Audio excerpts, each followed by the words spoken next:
Like one thing I don't think people know about you is the whole like Emanuel Steward connection. You know, you were part of the Kronk boxing team. Talk about that a little bit, Emanuel Steward.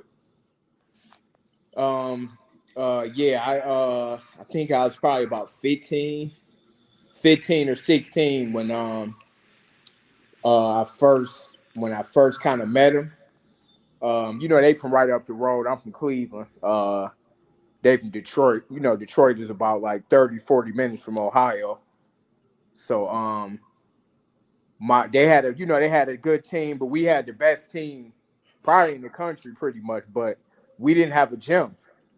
So we was pretty much just training out of a rec center with one bag, and that was it. No ring, no nothing, but we was winning nationals and stuff like that. So it was kind of like a friendly bet that we can beat Emanuel Steward's team. And Emanuel pretty much like, man, if y'all could beat us training like that, almost like, I'll help y'all out. So we went up to Detroit and fought, and we won. I was the main event, and I got a knockout at I was only fighting 100 pounds then. Okay. And I knocked the guy out, a real good fighter that they had. And, Emanuel Steward loved knockouts more than anything. That's what he lives by, knockouts. That's the philosophy. Yeah, Emanuel loved knockouts. So I knocked the dude out in the last round, man. And he, since then, he, matter of fact, rest in peace to Emanuel. He bought my first car. Yeah. He bought me and my team a gym.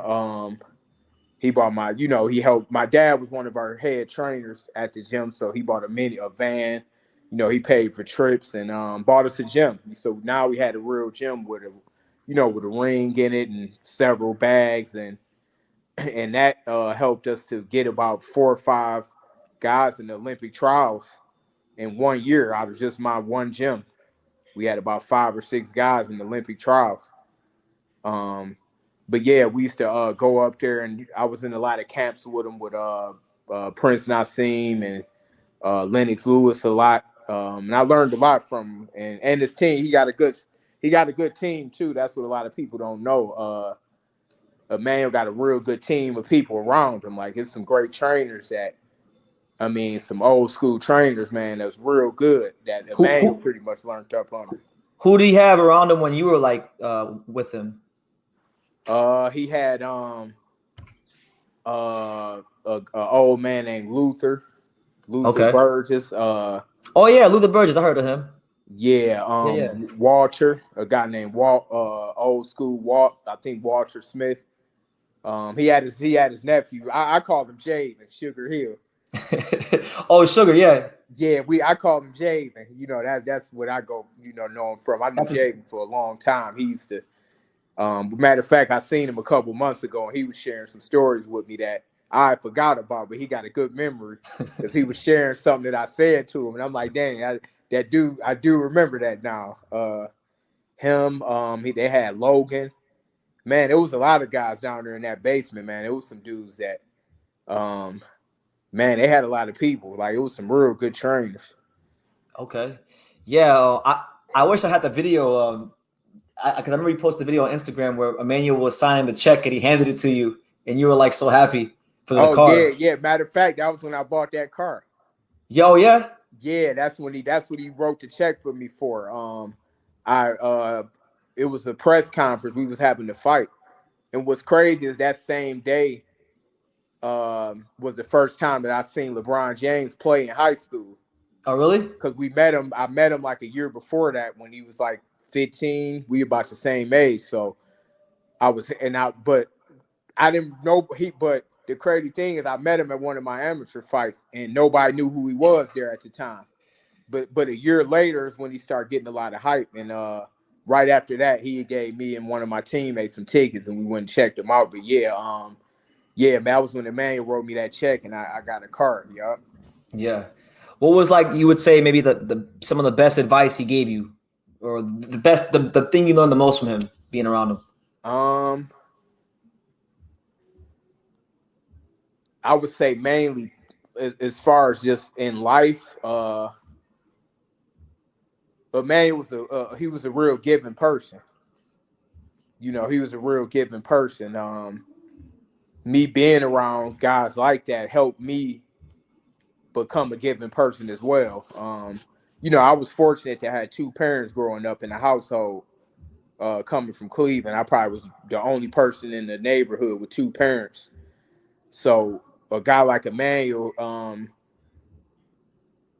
he was a good guy. Like my dad didn't like getting help from nobody. He one of them old school dudes with a lot of pride. Because mind you, we come up, my father's dad was friends with Don King because Don is from Cleveland as well. So my father wouldn't get help from nobody. A lot of people was offering the stuff all over the country, and as poor as we were, I understood it when I got older because I'm like, he don't want to make it seem like somebody owned us, like, or he knew why they was trying to help us to pretty much to make it feel like we obligated to him. So I didn't know these things when I was younger, but when I got older, I thought about it. But he was comfortable with Emanuel Steward. Because Emanuel was so good of a guy. I mean, we'd just go up there and go eat dinner at his house sometime and just chill out for the weekend. We'd just zip back and forth a lot by being so close to the city. So, yeah, man, that was. But as far as boxing, I learned like, punching power, how to throw shots, extend shots correctly, and balance and stuff like that. I got some of the best pedigree that money came by, because right after that I met the Mayweathers. Yeah, so you've been around the creme de la creme, top shelf boxing minds, like as far as IQ is concerned. Yeah, I met the Mayweathers like at the same time, like maybe a year after that. So I've been with them, probably almost 20 years, like a long time. That's really why I relocated to Vegas. When to move out here to be with Floyd and his dad and to train with them and stuff. So yeah, I was blessed to that's why I'm still around now, to be honest with you, because I had a rocky career on the political side to where I didn't get a lot of opportunities. Just because political reasons, like but by me being disciplined outside of the ring and knowing what I know, I'm still able to compete at a high level now, even with the layoffs and stuff, but just because of what I know. Absolutely.